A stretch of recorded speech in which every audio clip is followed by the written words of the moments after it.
ఈరోజు రాష్ట్రపతి ద్రౌపది ముర్ము గారి యొక్క జన్మదినోత్సవం. రాష్ట్రపతి ద్రౌపది ముర్ము గారికి జన్మదినోత్సవ శుభాకాంక్షలు. ఒక గొప్ప స్త్రీమూర్తి, ఒక ఆదివాసీ మహిళ, దేశంలో మొదటిసారిగా ఆదివాసీ మహిళగా రాష్ట్రపతి అవ్వడం, ఆ ఖ్యాతి వారికే దక్కుతుంది. మామూలు జీవితం కాదు. ఒక మారుమూల గ్రామం, ఒరిస్సాలోని మయూర్భంజ్ అనేటువంటి ఒక చిన్న గ్రామంలో సంతాల్ ఆదివాసీకి సంబంధించినటువంటి సమాజానికి సంబంధించినటువంటి ఒక మహిళ. చదువుకోవడమే గొప్ప విషయం అనుకుంటే, చదువుకొని ఉపాధ్యాయురాలు అవడమే. ఎందుకంటే సంతాల్ సమాజంలో ఒక చిన్న, అంటే ప్రయాణానికి అనుకూలంగా ఉండేటువంటి గ్రామం కూడా కానటువంటి ప్రాంతం నుంచి వచ్చి ఉపాధ్యాయురాలు అవడం. వారి యొక్క జీవితం ఉపాధ్యాయురాలతో ఆగిపోలేదు. తర్వాత ఆ యొక్క ప్రాంతంలోని పంచాయతీలో గెలిచి, తర్వాత ఎమ్మెల్యేగా, మంత్రిగా, గవర్నర్గా పనిచేసి రాష్ట్రపతిగా ఆవినటువంటి ఆ యొక్క ప్రయాణం చాలా గొప్పది.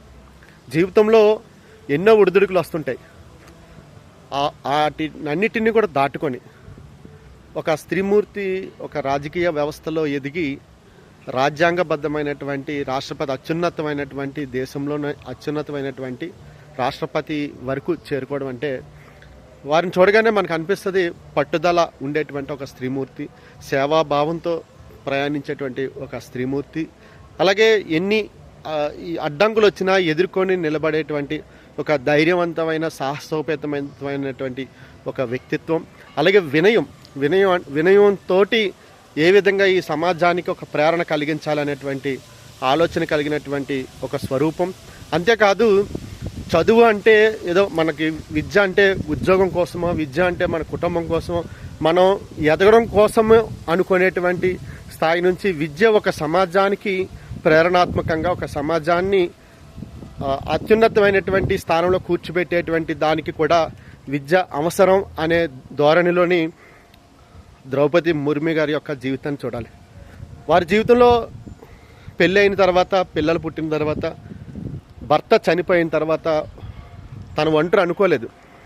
పిల్లల కోసం, ఆ యొక్క 2 కుమారుల కోసం జీవితాన్ని ముందుకు తీసుకెళ్తున్నటువంటి తరుణంలో 2 కుమారులు కూడా మరణించిన తర్వాత తోడుగుండేటువంటి తల్లి కూడా దూరం అవడం, సోదరుడు కూడా తర్వాత మరణించడం, తోడుగుండేటువంటి సోదరుడు, ఇలాగా కుటుంబం మొత్తాన్ని కోల్పోయి ఒంటరిగా నిలబడినటువంటి ద్రౌపది ముర్ము గారు, నేను ఒంటరి అనుకోలేదు, నాకు ఈ సమాజం ఉంది, నా చుట్టూ ఉండేటువంటి వ్యక్తులు ఉన్నారు, ఈ సమాజమే నా కుటుంబం అనుకున్నారు.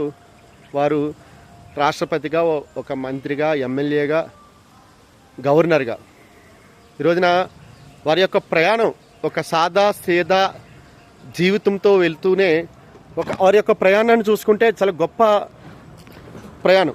ఎందుకంటే ఎక్కడా కూడా, ఏ రోజు కూడా వారి యొక్క గర్వాన్ని చూపించకుండా ఈ సమాజానికి ముందుకెళ్ళినటువంటి ఒక స్త్రీమూర్తి విజయ పందాలో దేశానికే ప్రేరణాత్మకంగా, ఏదైతే అట్టడుగు వర్గాల వారు దేశాధినేతలుగా రాష్ట్రపతి స్థాయి కావచ్చు, మరే ఇతర స్థాయిలోనే సరే వెళ్ళేటప్పుడు ఆ యొక్క సమాజం, జాతి ఏ విధంగా ఉంటుంది అనే దానికి ఒక నిదర్శనం ద్రౌపది ముర్ము గారు. ఈరోజున రాష్ట్రపతి పదవికే వన్నె తెచ్చినటువంటి, ఆ యొక్క బాధ్యతకి వన్నె తెచ్చినటువంటి స్త్రీమూర్తి. ఈరోజు మనం చూసిన ఎంతోమంది రాష్ట్రపతులు అయ్యారు, కానీ ద్రౌపది ముర్ము గారి యొక్క తీరు, వారి యొక్క జీవన శైలి, వారి యొక్క విధానం చూస్తుంటే మనకి నిరాడంబరమైనటువంటి యొక్క జీవిత విధానాన్ని అందరికీ కూడా ఆదర్శనీయమైనటువంటి విధానంగా తీసుకోవాలి. ద్రౌపది ముర్ము గారికి ఈ సందర్భంగా జన్మదిన శుభాకాంక్షలు తెలియజేస్తున్నాను.